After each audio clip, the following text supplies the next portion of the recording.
I'm currently paying down my student loan debt, even though I graduated college 9 years ago. And you might be wondering, was it really worth it? Everyone has different situations that might have led them to take out student loans. I want to share my story with you about why I had to take out my student loans, whether or not I would do it again, and maybe some things that you should consider if you are thinking about taking out student loans. You should always do your own research, especially when it comes to your finances and your financial future. So let's start off by talking about the student loans that I took out and why specifically I had to take out student loans. And just to give you a disclaimer, I did not do any research on student loans before I actually took them out. So I wasn't responsible as you should be, or as hopefully you were, in actually taking out my student loans. Okay, so I borrowed a total of $50,467, and I currently owe $67,841.20. As I mentioned before, when I took out loans, I didn't do any research really on what it meant to pay back loans, what interest meant, what that meant for me as an adult, and how it could impact me. At the time, I was 17. And I had to make a huge decision about taking out a certain amount of money. I am first gen, so my mom didn't really, couldn't really provide me with any guidance on what exactly to expect, because that was also for her first time encountering that. And so I just went ahead, and the only thing I understood at the time was that it was the price that I had to pay for having the experience and freedom of going away to college for 4 years, which is very ironic because right now it is actually what's preventing me from having the financial freedom I am seeking. So before I continue explaining my debt, I definitely want to take the time to talk to you a little bit about some common terms that you might see on either a financial aid package, or just if you're not familiar with the education system in the United States, what it actually means to receive a financial aid package and what specifically you'll encounter on those financial aid packages. So first is FAFSA. It is the free application for federal student aid, and that is the application that is used in the United States for students to be able to apply to become eligible to take out student loans and also to receive any free money that the government may offer. Oftentimes, schools use this amount that's determined by the FAFSA to actually offer students aid, and they also use the aid that the government will give them to package it all together in the award package. From the results of the application, then the schools will determine how much aid to give a student depending on how much aid they actually need. Next is a grant. This is the first kind of money that typically you will see in a financial aid package, and this grant means that it is free money that you do not have to pay back. So next is a Pell Grant. These are grants that are given to students that are deemed as high need or low income students, and the most that you can receive from the government is $7,395. So assuming that you are high need, you will get the full amount for that, and they will actually include that in your financial aid package. Once again, you can also receive grants from the colleges. You just have to see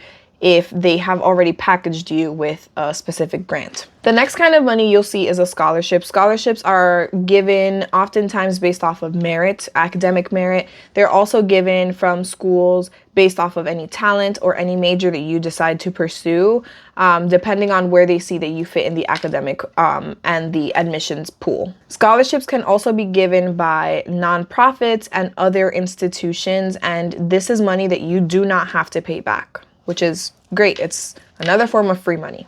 Now, a loan is money that you have to pay back with interest. Oftentimes, the school or the institution will also charge you for taking out the loans. This is called a loan fee, and you have to pay back the loan plus the loan fee plus the interest that accrues on that loan. Once you take out a certain amount of loans, or the amount that you take out is called the principal amount, and then anything additional to that is the interest that accrues over time. So if you don't pay interest on those loans, obviously the balance does grow with it. As of February 2nd, the current interest rate for undergraduate student federal loans is 6.53%, which is pretty high. And for graduate loans, it's 8.03%, which the most crazy part about that is that the national average for a 30-year % APR fixed mortgage rate is 6.8%. So literally graduate student loans right now are much higher, have a much higher interest rate than an actual mortgage, which is very insane to think about. So when you are considering, undergraduate versus graduate student loans, you definitely want to keep in mind that first and foremost, when you are an undergraduate student, you do get more aid. So like I said, you do get, if you are eligible, you would get Pell. The institutions give you lots of money to try to make you come into their campus, if it's a private institution usually. And so you do get a lot of aid when you, or typically when you go into an undergraduate program. It's not the same at a graduate institution. What actually ends up happening is that because you are a graduate student, you don't receive Pell. Typically, you don't receive scholarships unless you're part of a specific program. It's harder to find, almost impossible to find scholarships. So oftentimes graduates or students in graduate programs actually end up taking out student loans because that's oftentimes the way that they can afford to actually get the education. Unfortunately, those graduate loans do accrue interest the second that you take them out. So while you're in grad school, they actually are accruing interest. So you want to make sure that you can pay that off once you actually come out of your graduate program. Okay, now let's get back to my loans. So when I started to take them out, FAFSA actually, or through the student aid website, there is like a quiz or like a class that you have to take just to make sure that you're understanding what loans are. I remember just kind of clicking through, not really paying much attention. And, I paid enough attention to actually pass it, because you do have to pass it in order to take out the loans. But I remember feeling like it wasn't really, top of mind to think about my loans, right? And then I went into school and it wasn't something that was super present in my mind. Obviously, other priorities came into the mix, such as actually passing my classes.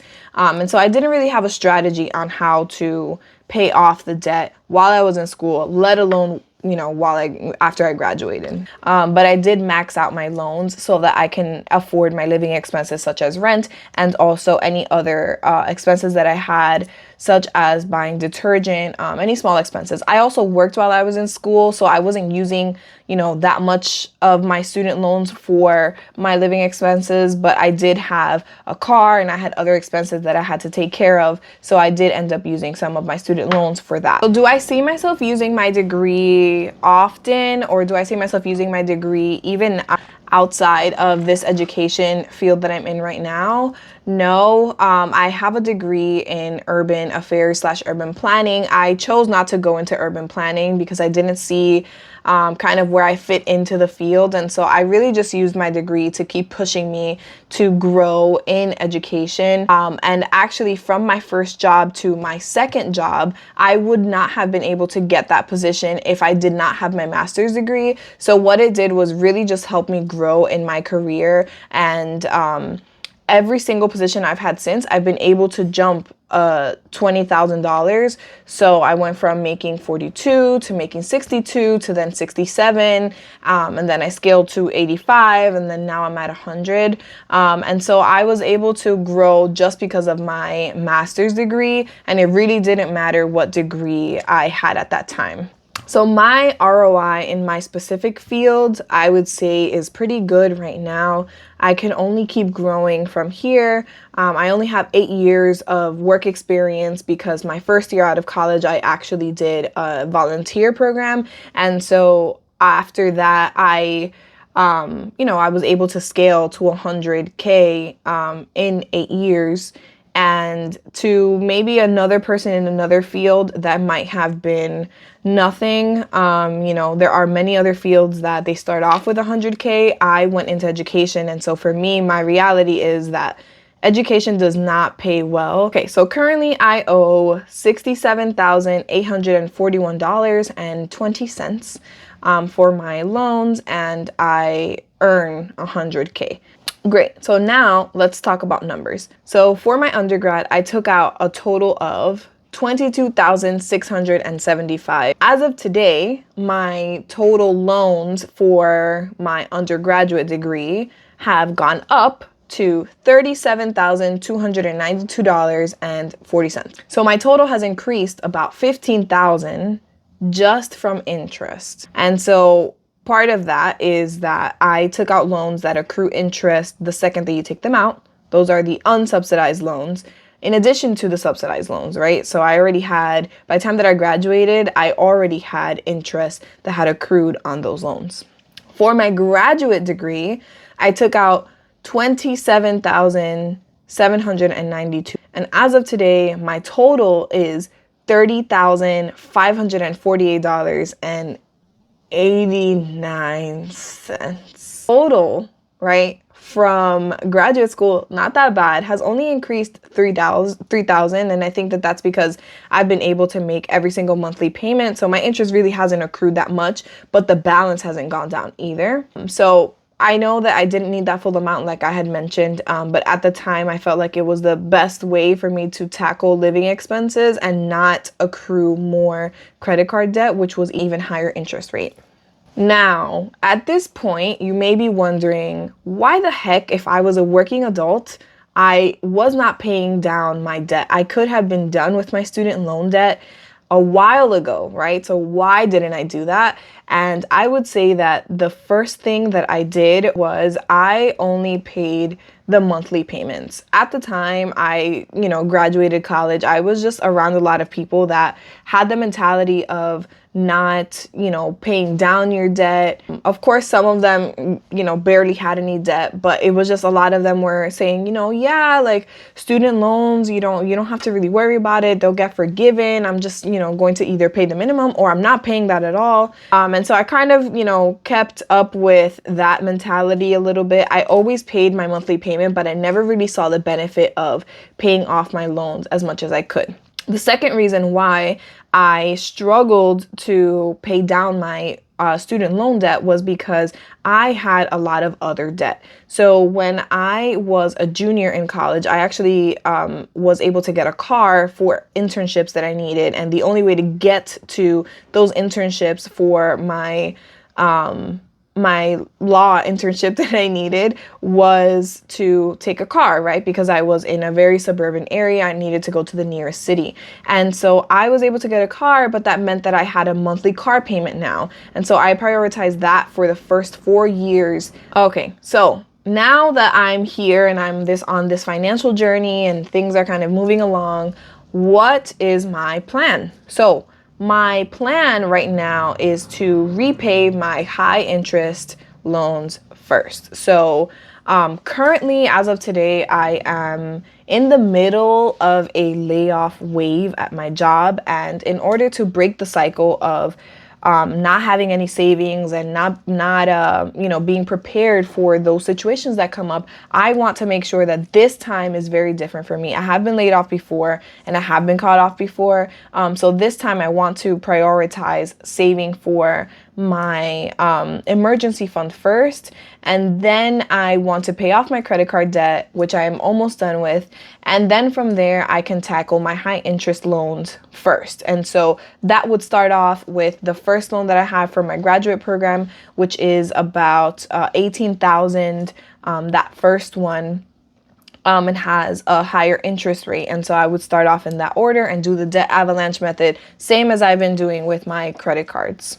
A strategy I am using currently to be able to pay off my student loans quicker is something called a extended graduated repayment plan. And so what that allows me to do is it allows me to have a smaller monthly payment due, and then it sort of increases the monthly amount every 2 years in accordance with your salary, right? So your salary should be increasing every 2 years, and the that monthly payment in theory should be increasing with it. But what that allows me to do right now is it allows me to pay as little as possible so I can tackle my other debt and then stick with that small amount first to tackle as much as possible. So I would pay down I would pay the monthly, and then I would pay down for specific loans. And then from there, I will be able to continue scaling. Another strategy I'm also using, and this is very an interesting one, is I am not consolidating my loans. The reason why I'm not consolidating my loans is because right now I have all of my loans and they're smaller amounts, just separate. And so what that means for me is that I can pay toward a specific loan like, one loan at a time. Even though this seems a little counterintuitive, the issue with consolidating loans is that once you consolidate it, yes, they give you a smaller interest rate overall, but it is a smaller interest rate or a lower interest rate on a bigger amount, right? So something that is, let's say, 5% on $20,000 now would become 7% on $70,000. And so obviously, as you can imagine, that is a lot. And once you consolidate your loans, you cannot unconsolidate them. Unfortunately, the only way to qualify for the student loan forgiveness program is to consolidate your loans, which brings me to my last point. I am not waiting to actually be considered for the student loan forgiveness program. First and foremost, I have to have 120 payments and or 10 years toward my debt. That means that I would have to wait an additional 2 years with the hope that I would even be selected for that program, right? And so with today's climate, who knows what's going to happen with being selected for that. I do know individuals that were selected in the past, but others that have been waiting for years that have not been selected. And so for me, if I can just pay down my debt quicker, my student loan debt quicker, and not have to wait until then and be closer to financial freedom or the financial freedom that I'm seeking, I'm going to do that instead of waiting around to see if anyone is going to be able to select me and I will be, have my loans forgiven. So what we are all here for. Were my student loans actually worth it? I think this is a case-by-case basis. And so specifically for me, in the field of education, having the degree that I have, being able to achieve 100K in 8 years worth of working in education, I do think that having that degree has been helpful, and going through getting my student loans was the only way that I was going to be able to see that. I think if I can go back in time, I would absolutely do things so differently, or just consider different things that would put me in a better financial situation now. But I do realize that I did have to take out loans to, just gain the insight that I did while I was away from home and pursuing my education. But as I said, there are many different things that I would have done differently. And so if you are considering taking out your loans, here are some things that I think you should be thinking about as you are just thinking about your journey and, your goals for even after you graduate. The first thing I would say is to make sure that the career and the school that you choose are competitive, and also they are it's a career and or a major that is very in demand, right? So things have shifted quite a lot from where we were, even a few years ago with the careers that we're looking into, right? So right now, a lot of the careers that are more lucrative, and even in the past have been lucrative, are health careers, wealth careers, and STEM careers, right? So you have your health, which is, any nurses, doctors, right? Things like that, which also ties into STEM. You have your wealth careers, which are banking, finance, economics, right? Anything to do with money, definitely lucrative. And also you have your STEM careers, which can include technology. The other thing that you want to consider is if your school is known or has a reputation for one specific area or various areas, and if you would want to pursue those areas. You want to look at the reputation of your school and make sure that whatever it is that you're doing or the major that you are pursuing is going to leave you with money, especially if you are going to take out loans. One place that you can start off with this is if you simply just go to Google and you say, is school X, right? You put in the name, known for social work, or known for coding, or known for, music, right? Whatever the career is or the major is, you definitely want to make sure that it is known for that and that they offer that. And also, I would say look at other sources such as Reddit, and just get the insight that other students have about the preparation that the schools have given them to enter those careers, right? So it's not just enough to know, okay, yes, it has a reputation for that, but why does it have a reputation for that? Why is it that, students that graduate from that school are performing better, or what's the average salary that they earn after, graduating from those majors from that school? So those are the tips or the types of research that you should be doing when it comes to your school. The second thing to consider is, are you a high performer? You want to make sure that at the end of your graduate career or your undergraduate career, you have a competitive GPA, especially if you're trying to get a master's degree. Why? Because that is directly tied to the outcome that you have and the program that you will be most likely admitted into for your master's degree, right? They want to see high performers. They want to see a high GPA, someone that's really involved on campus. They want to see that because that's ultimately going to make their program much, much better. So you want to make sure you are a high performer and be realistic with yourself, right? If you're not a high performer and you know that you're just going to college to get your degree, then you might not want to go to a college that will have you take out a lot of loans. But if you are a high performer, you know you're going to school to do a specific thing or have a specific purpose, then by all means, take out the whatever is the least amount of loans that you can to be able to fund your education. If you take out loans, this is the third consideration. If you take out loans, pay them off while you're in school. I know that this is a little difficult. I know that sometimes parents, or maybe even yourself, maybe you might not want to work while you're in school, but there are so many ways to pay it off and actually have a job that's going to help you pay it off that it's worth a thought. Things like, or positions such as work study jobs, you can work on campus, you can work your summer job and save that money so that then you can apply that toward the bill. Things that you can do to minimize the amount of loans that you will graduate with. Number 4 is lower the cost of school. So what are ways that you can actually lower the cost of taking the classes that you are looking to take? So for instance, one of the things is, can you take a class online? Can you take classes at a community college? Maybe you can get a job on campus, such as becoming an RA, right? So just think about different ways that you can actually minimize the amount of loans that you will have to take out to fund your education. 5 is, what are some other options that you have to maybe leverage to pay for school? So I know that oftentimes your local church, any other nonprofit organizations in your community, those are all really, really good sources for you to actually check in with and see if they have any funding available for you to go to school. And finally, you want to decide what number works for you. You want to have a conversation with your parents, with your spouse, with yourself, right? About what is that magic number that you say, okay, if this school tells me that I have to pay this amount, then I'm okay with paying that amount and I will continue to go to that school. So those are my tips for you if you are considering taking out student loans, and if you have already, hopefully it has made you reflect on your own journey. I'm sure there's more tips and tricks, and if you know of any more or even some that I can consider, please drop them below in the comments. Like always, if you like this kind of video, please like and subscribe. I really want to make more videos just like this one and form a community where we can talk about ways that we have worked toward our own financial freedom, and we can hopefully do this together. Thank you so much, and I'll see you on the next one.